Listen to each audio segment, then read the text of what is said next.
இப்போ நெறைய பேருக்கு இன்க்ளூடிங் மை செல்ஃப் காஸ்மெட்டிக் டெர்மட்டாலஜிக்கும் கிளினிக்கல் டெர்மட்டாலஜிக்குமே வந்து டிஃபரன்சஸ் புரிய மாட்டேங்கிறது.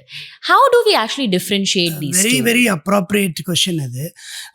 ஏன்னா டெர்மட்டாலஜி இஸ் பேசிக் டெர்மட்டாலஜி, அதாவது கிளினிக்கல் டெர்மட்டாலஜி அதுதான் பேசிக். ஓகே. ஸோ இப்போ டெர்மட்டாலஜியில் முக்கியமாக நம்ம புரிஞ்சுக்க வேண்டியது என்னென்னா, ஸ்கின்னுக்குன்னு தனியாக ஒரு டிசீஸ் கிடையாது.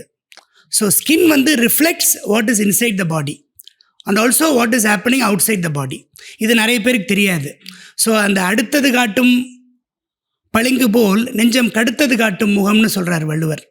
ஸோ இப்போ எப்படி அகத்தின் அழகு முகத்தில் தெரியும் நம்ம சொல்கிறோம் இல்லையா? So what is internally changing is reflected on the external surface, that is the skin. So அதுதான் ரொம்ப முக்கியமான விஷயம். ஸோ அப்போ டெர்மட்டாலஜி அப்படிங்கிறது வந்து it's a expression of internal medicine. So அது ரொம்ப ரொம்ப முக்கியமான ஒரு பாயிண்ட்டு. ஸோ இதை புரிஞ்சுக்காமல் மக்கள் என்ன நினைக்கிறாங்கன்னா, ஒரு வெள்ளையாக இருந்தால் ஒரு க்ரீமு, கருப்பாக இருந்தால் ஒரு க்ரீம், இப்போ எக்ஸ்டர்னல் டெக்கரேஷன்ஸில் வந்து ஸ்கின்னை நம்ம ஒன்றும் சரி பண்ணவே முடியாது. டயா பூஸ்டர் சுகரை கண்ட்ரோல் பண்ணும், உங்க ஆரோக்கியத்தை மீட்டு தரும். அனைத்து மருந்து கடைகளிலும் கிடைக்கும்.